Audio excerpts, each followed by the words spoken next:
जिसकी पुश्त में आखिरी पैगंबर है, जब उसका ये आलम है तो फिर आखिरी पैगंबर का आलम क्या होगा। और आप जानते हैं अल्लाह ने वो वक्त भी लाया, परवरदिगार आलम की तरफ से वो वक्त आया कि अल्लाह ने मोहम्मद अरबी को मक्का में पैदा फरमाया। कहां पैदा फरमाया? जोर से बोले, जोर से बोले, कहां पैदा फरमाया? मक्का में पैदा फरमाया। कहां पैदा हुए मेरे नबी के वालिद? मक्का में पैदा हुए। इधर हजरत अब्दुल्लाह के शहजादे मक्का में पैदा हुए।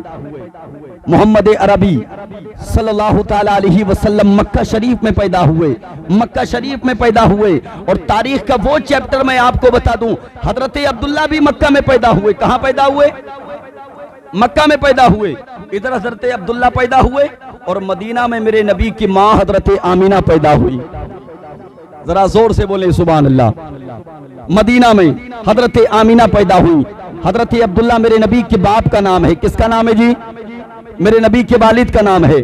और हजरत आमीना मेरे नबी की वालदा का नाम है। सुभान अल्लाह। और कौम के जवानों याद रखना, जुल्म और ज्यादती का आलम यह था कि लोग अपनी बेटियों को जिंदा दरगोर कर दिया करते थे, बेवाओं की कोई इज्जत नहीं किया करता था, यतीमों का कोई वाली नहीं था। तारीख बताती है उसी दौर में एक बच्ची पैदा हुई जिसका नाम सौदा बिनते सहरा था। अल्लाह अकबर। जैसे ही बच्ची पैदा हुई बाप को खबर दी गई कि तुम्हारे घर में बड़ी काली बच्ची पैदा हुई है। उसने जैसे ही सुना ना, अपने गुलाम को बुलाया और गुलाम को बुलाने के बाद कहा जाओ इसको जिंदा दरगोर कराओ, जाओ इसको जिंदा दफन कराओ। गुलाम ने बच्ची को लिया और लेकर के बयाबान जंगल में पहुंचा। गड्ढा खोदने के बाद बच्ची को दफन करना ही चाहता था। अचानक आवाज आती है, जालिम इसको कत्ल ना कर। उसने सोचा कि शायद कोई ख्याली आवाज है। एक बार फिर कोशिश की, फिर आवाज आई, जालिम इसको कत्ल ना कर। उसने सोचा फिर से ख्याली आवाज, इसलिए कि आवाज देने वाला कोई नजर नहीं आता था। आवाज तो आती थी, आवाज देने वाला नजर नहीं आता था। अल्लाह अकबर। फिर से दफन करना चाहा, आवाज आई, अगर तू इसको नहीं पाल सकता इसको यही छोड़ करके चला जा, इसकी परवरिश हम अपनी रहमत से फरमाएंगे, हम इसको अपनी रहमत से परवान चढ़ाएंगे। वो गुलाम था, खादिम था, सोचने लगा यार बड़ी बरकतों वाली बच्ची है, इसको साथ लेकर के चलो। बच्ची को साथ लेकर के आ गया, अपने मालिक को ना बताया कि बच्ची को मैं साथ लेकर के आया हूँ। खामोशी के साथ बच्ची को परवान चढ़ाने लगा। कौम के जवानों, अल्लाह ने उस बच्ची को दीन की आलिमा बना दिया। अल्लाह ने इल्म दीन की दौलत से फैज़िया फरमा दिया। और तारीख बताती है कि वो बच्ची अपने वक्त की बहुत बड़ी काहिना बन के गुजरी, वो बच्ची अपने वक्त की बहुत बड़ी नुजूमी बन के गुजरी। जानते हो नुजूमी किसको कहते हैं? वो कौम के जवानों, वो सौदा बिनते सहरा जब जवानी की दहलीज पे कदम रखा तो छोटी छोटी बच्चियों के हाथ की लकीरें देख करके बता दिया करती थी कि इनके नसीबे में क्या लिखा है, इनके तकदीर में क्या लिखा है। अल्लाह अकबर। जिस शहर से जाती थी उसके आने की खबर पहले हो जाया करती थी, जिस करिया से गुजर के जाती थी उसके आने की खबर पहले हो जाया करती थी।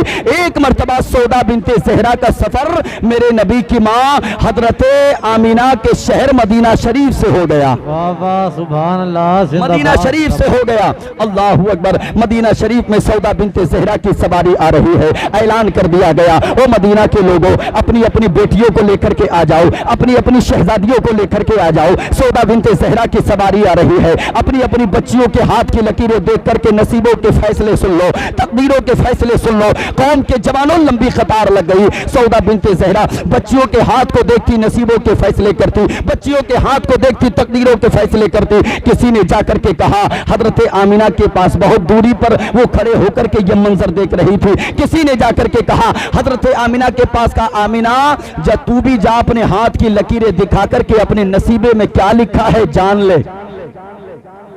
बोलिए सुभान अल्लाह। तेरे नसीब में क्या लिखा है तू भी जान ले। तारीख बताती है हजरत आमीना सौदा बिनते ज़हरा के पास आई और आने के बाद जैसे ही अपने हाथ को दिखाया, हजरत आमीना ने जैसे ही अपने हाथ को सौदा बिनते ज़हरा के करीब किया, कौम के जवानों, सौदा बिनते ज़हरा ने हजरत आमीना के हाथ को देखा, कभी आसमान को देखा, कभी हाथ को देखा, कभी आसमान को देखा, कभी हाथ को देखा, कभी आसमान को देखा। मदीना के लोगों ने कहा, सौदा बिनते ज़हरा ये क्या माजरा है? आज तक जितनी बच्चियों के हाथ देखे कभी आसमान को नहीं देखा, जितनी बच्चियों के हाथ देखे देखे, हाथ देखा नसीबों के फैसले कर दिए, हाथ देखा तकदीरों के फैसले कर दिए। लेकिन आमीना के हाथ में ऐसा कौन सी चीज नजर आ गई? आमीना के हाथ में ऐसी क्या चीज नजर आ गई जो कभी हाथ को देखती है, कभी आसमान को देखती है, कभी हाथ को देखती है, कभी आसमान को देखती है। कौम के जवानों, सौदा बिनते ज़हरा ने कहा था, मदीना के लोगों मैं देख रही हूं, हजरत आमीना की लकीरें बता रही है कि इसी के शिकम से आखिरी पैगंबर दुनिया में आने वाला है।